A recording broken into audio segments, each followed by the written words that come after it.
वो गिर चुका है। बड़ी खबर आप तक पहुंचा रहे हैं जो इस बीच सामने आ रही है। ऑस्ट्रेलिया के 3 विकेट गिर चुके हैं। ये बड़ी खबर है जो इस बीच सामने आ रही है।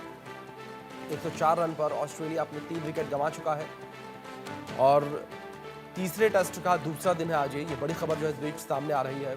भारत और ऑस्ट्रेलिया के बीच मुकाबला जारी है और ब्रिस्बेन में ये मुकाबला खेला जा रहा है। गाबा के मैदान पर मुकाबला खेला जा रहा है। भारत और ऑस्ट्रेलिया के बीच ये मुकाबला है जहां पहला मुकाबला भारत ने जीता, दूसरा मुकाबला ऑस्ट्रेलिया ने जीता था और अब ये तीसरा मुकाबला निर्णायक मुकाबला जो है कहा जा रहा है। ये जानकारी सामने आ रही है मुकाबले को लेकर। 104 रन पर 3 विकेट ऑस्ट्रेलिया के फिलहाल जो मौजूदा स्कोर है दूसरे दिन का। इंडिया ने टॉस जीतकर पहले गेंदबाजी का फैसला किया था। भारत और ऑस्ट्रेलिया के बीच बॉर्डर गावस्कर ट्रॉफी के तीसरे टेस्ट मैच का रोमांच जारी है। खेल के पहले दिन टीम इंडिया ने टॉस जीतने के बाद पहले गेंदबाजी का फैसला किया था और ओवरकास्ट कंडीशन में कप्तान रोहित शर्मा ने बिल्कुल सही फैसला किया था, लेकिन बारिश ने खेल के मजे को किरकिरा कर दिया। दिन के पहले ही घंटे में बारिश शुरू हो गई थी और इसके बाद लगातार पानी बरसता रहा, जिसके कारण खेल शुरू नहीं हो पाया। ऐसे में पहले दिन के खेल को रद्द करना पड़ा। पहले दिन की बात की जाए तो सिर्फ 13.2 ओवर डाला जा सका और आज दूसरे दिन का खेल जारी है।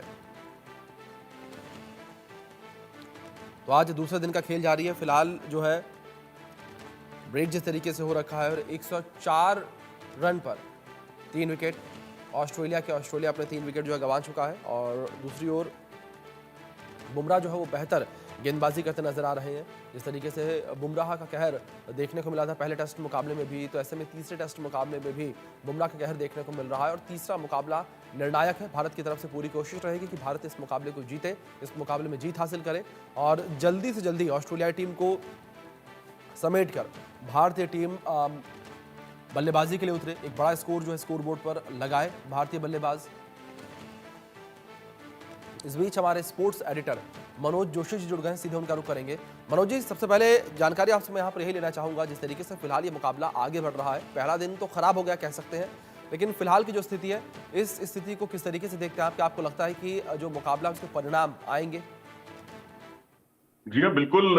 आज जो दूसरा दिन है भारत के पक्ष में रहा है। 3 विकेट भारत ने चटकाए हैं और आज जी 29.4 ओवर की गेंदबाजी में 76 रन बने हैं और 3 विकेट गिरे हैं, जिसमें जसप्रीत बुमराह को 2 विकेट हासिल हुए, 1 विकेट नीतीश रेड्डी को हासिल हुआ। और जिस तरह से भारतीय गेंदबाज आज गेंदबाजी कर रहे हैं, मैं कहूंगा कि पहले दिन की तुलना में कहीं बेहतर गेंदबाजी, सही लेंथ, सही लाइन और खासकर आज आगे की तरफ जो है ना, आगे की लेंथ पर गेंदबाजी करने पर भारत ने ज्यादा अपना ध्यान केंद्रित किया, जिसका भारत को फायदा भी हुआ। जी बिल्कुल, जाहिर तौर पर भारत को इससे फायदा होता हुआ नजर आया। लेकिन मनोज जी, मैं आपसे समझना चाहूंगा, पहला मुकाबला जिस तरीके से भारत ने जीता, दूसरा मुकाबला भारत हार गया, ऑस्ट्रेलिया ने जीता, ये तीसरा निर्णायक मुकाबला है। इस मुकाबले को देखकर, मैदान को देखकर क्या लगता है आपको, कौन सी टीम जो है इस मुकाबले पर हावी होती नजर आएगी?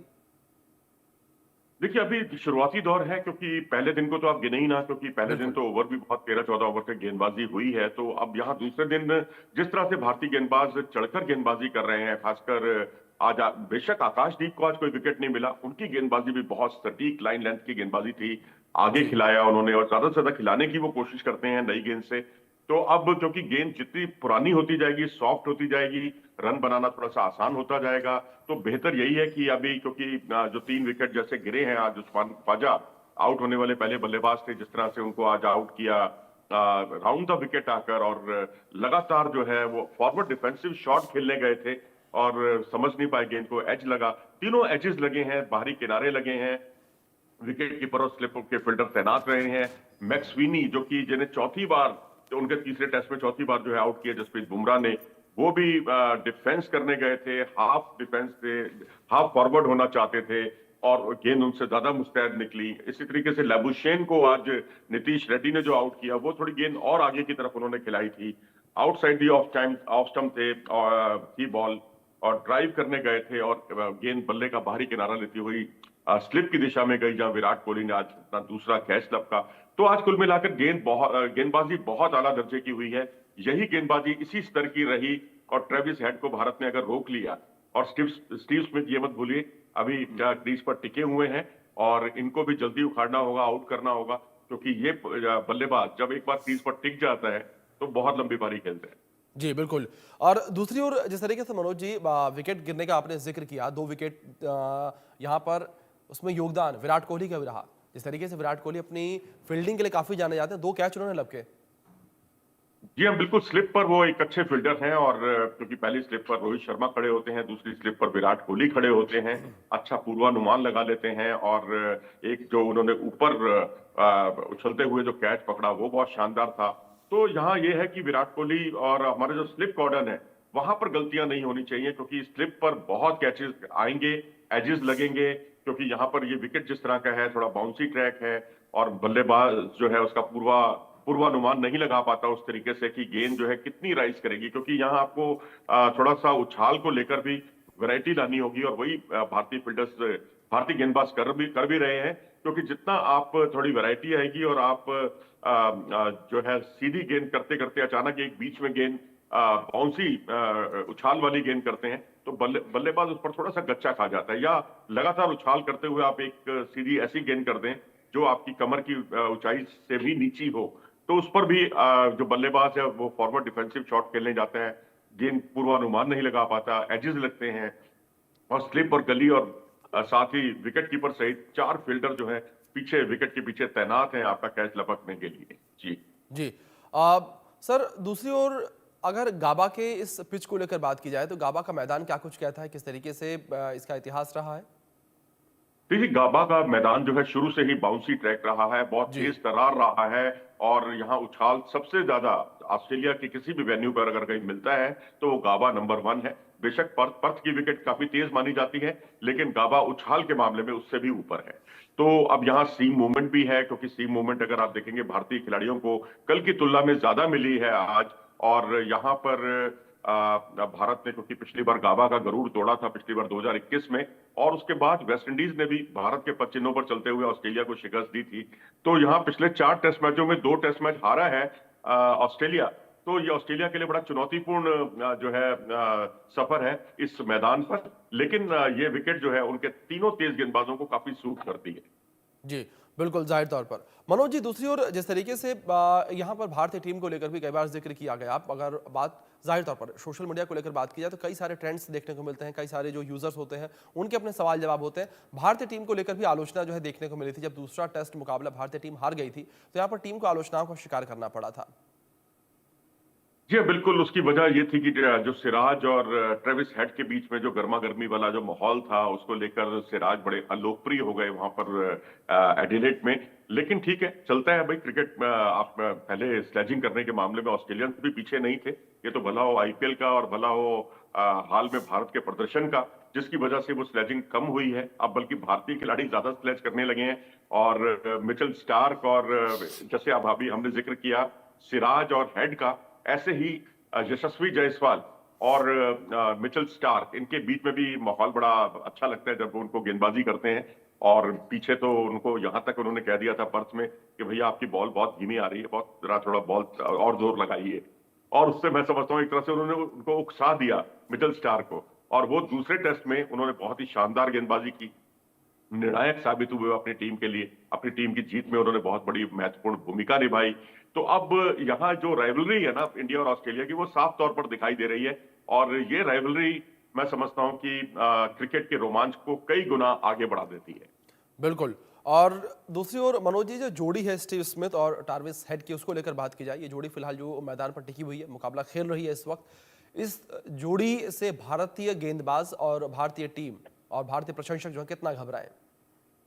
देखिए दोनों बहुत प्रतिभाशाली हैं ये दोनों ये हमें नहीं भूलना चाहिए कि जो WTC का जो फाइनल था इन्हीं दोनों खिलाड़ियों ने सेंचुरी बनाकर जी। भारत को जीतने नहीं दिया था वो फाइनल मुकाबला लेकिन ये जो मौजूदा सीजन है ये दोनों का ही बहुत अच्छा नहीं रहा लेकिन ट्रेविस हेड का ये सीजन खासकर ये सीरीज काफी अच्छी रही जहां उन्होंने पहले हाफ सेंचुरी बनाई पर्थ में फिर उसके बाद सेंचुरी बनाई उन्होंने अगले टेस्ट में एडिलेड में और वहां पर हमारी कुछ मूलभूत गलतियां भारतीय गेंदबाजों से हुई उनको एक तो राउंड था विकेट उनको जितनी गेंदबाजी करोगे वो बहुत कंफर्टेबल नहीं रहते और दूसरा उनको शॉर्ट पिच डिलीवरी जितनी करोगे बाउंसर्स करोगे उसमें वो उतने कंफर्टेबल नहीं रहते या उसमें वो विकेट भी अपना खोते हैं तो हमने पूरी उनकी सेंचुरी के दौरान उनको 3 या 4 बाउंसर फेंकी है मुझे लगता है वो एक रणनीतिक भूल थी लेकिन अब यहाँ भी एक छोटी सी भूल हमसे ये हुई है कि जब वो आए थे बल्लेबाजी करने के लिए, तो उस वक्त जसप्रीत बुमराह को बहुत जल्दी लाना चाहिए था और उन पर अटैक करने चाहिए थे।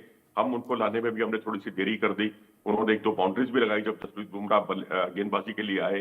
तो अब यह है कि जितनी जल्दी से जल्दी आप ट्रेविस हेड को आउट करेंगे, उतना आपके लिए अच्छा रहेगा। नहीं तो ये जोड़ी खतरनाक साबित हो सकती है। अगली पिछली जो दिक्कतें हैं, जो 3 विकेट उन्होंने अपने गंवा दिए हैं, उससे वो बहुत जल्दी उबर सकती है, उबरने का मादा रखती है। तो इनको जल्दी आउट करना हो।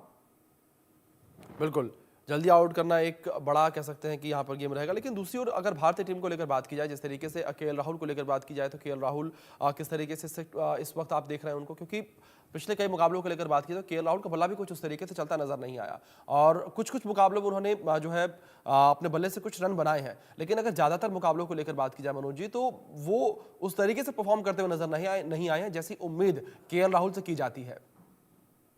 देखिए, ये बात ठीक है कि ये केएल राहुल के साथ शुरू से दिक्कत रही है। कंसिस्टेंसी लेवल उनका बहुत अच्छा नहीं रहा है। जी। जब वो खेलते हैं, जैसे उन्होंने 77 रन की पारी खेली थी पर्थ में और 203 रन की पार्टनरशिप की थी यशस्वी के साथ, तो उस समय उनमें वाकई एक लगा था कि टेक्निकली जो है इतना साउंड प्लेयर इस समय भारतीय टीम में कोई दूसरा नहीं है।